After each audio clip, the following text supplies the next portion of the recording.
Baik, sebelumnya kita di sini bertemu kembali ya, Dista dan Putri. Iya, ini Bapak.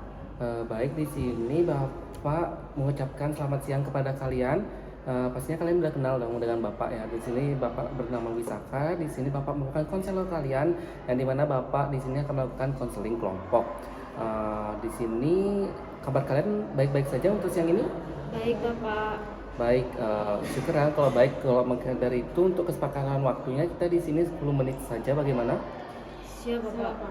Baik, di sini Bapak akan menjelaskan terlebih dahulu ya apa itu konseling kelompok. Yaitu konseling kelompok adalah suatu bentuk layanan psikologis yang diberikan kepada sekelompok individu oleh seseorang konselor profesional yang mana itu Bapak sendiri, dengan tujuan membantu anggota kelompok memahami dan mengatasi masalah pribadi, emosional atau sosial yang mereka alami. Berbeda dengan bimbingan kelompok yang tadi kita lakukan sebelumnya, yang lebih bersifat informatif dan preventif, konseling kelompok ini bersifat lebih mendalam dan terapeutik karena fokus utamanya adalah pada eksplorasi perasaan, pengalaman, dan konflik individu dalam suasana kelompok.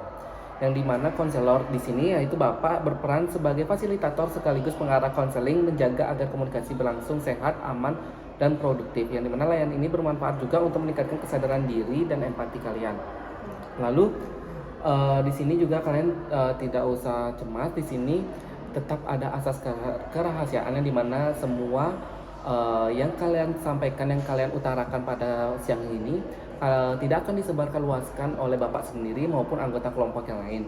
Lalu di sini ada juga asas keterbukaan yang dimana Bapak berharap kalian terbuka kepada Bapak mengenai apa yang kalian rasakan dan tidak ada ditutupi, dan juga asas kesukarelaan di mana Bapak juga berharap kalian datang ke sini dengan cara sukarela dan tidak terpaksa oleh pihak apapun. Ya, Apakah dapat dipahami? dapat, Bapak.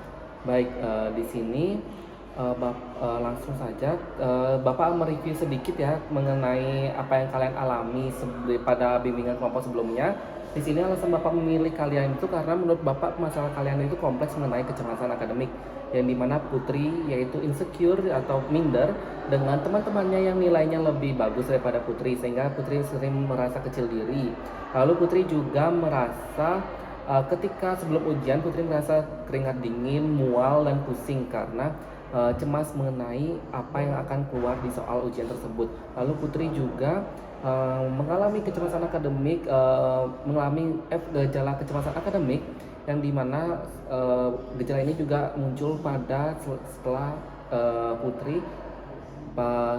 melakukan ujian, yang dimana sama seperti gejalanya itu, yaitu seperti keringat dingin, lalu juga mual dan pusing dan lain-lainnya. Di sini Putri juga cemas terhadap nilai yang akan keluar setelah Putri melakukan ujian, karena Putri takut tidak mendapatkan nilai sesuai ekspektasi yang Putri. Lalu di sini Dista juga yang saya lihat reviewnya pada bimbingan kelompok yaitu hampir sama mengenai mengenai kecemasan yang Dista alami, yaitu seperti pusing, mual, dan keringat dingin, yang dimana sama juga seperti dialami Putri, yaitu Dista mengalami gejala ini sebelum dan sesudah ujian. Apakah benar Dista dan Putri seperti itu? Betul, Bapak. Baik, di sini pada kali ini Bapak ingin kalian itu terbuka saja dengan Bapak dan juga berpartisipasi aktif selama sesi konseling ini berlaku ya. Karena di sini sekali lagi Bapak tidak menjudge siapapun. Di sini Bapak hanya bertujuan untuk agar kalian dapat menyelesaikan permasalahan yang kalian alami. Ya, Bapak. Baik, di sini setelah Bapak lihat, Bapak rasa kalian cocok menggunakan restrukturisasi kognitif, yang dimana teknik ini bertujuan untuk mengganti pikiran yang negatif menjadi pikiran yang positif.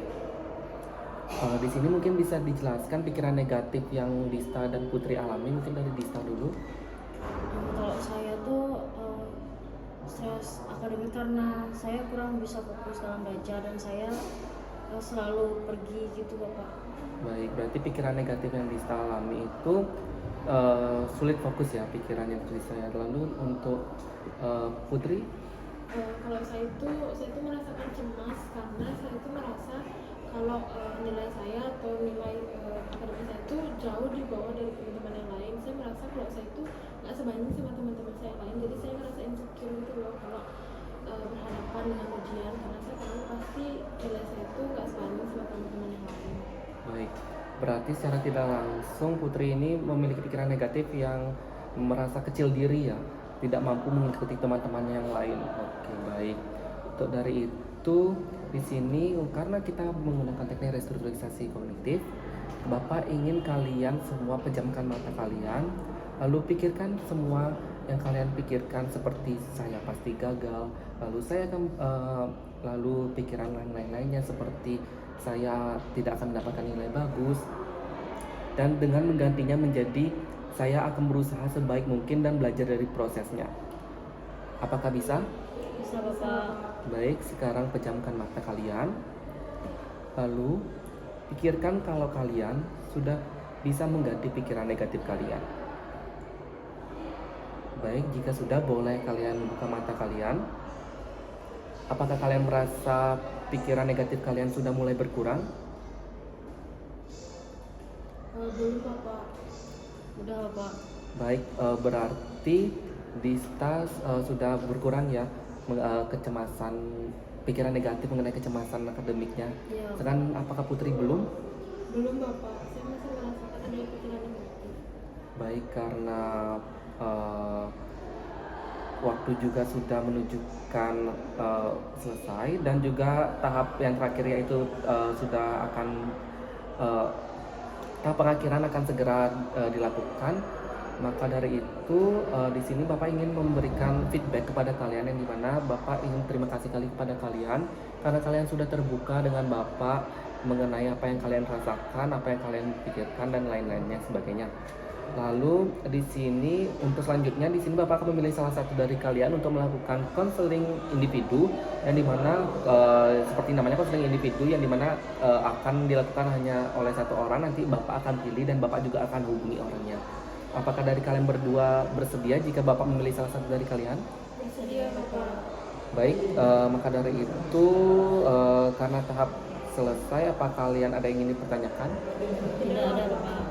Baik, jika tidak ada, Bapak mengucapkan terima kasih kepada kalian, dan mungkin kalian bisa kembali ke kelas terlebih dahulu ya. Nanti Bapak hubungi beberapa menit setelahnya, dan silakan kembali ke kelas. Terima kasih. Terima kasih Terima Bapak. kasih Bapak.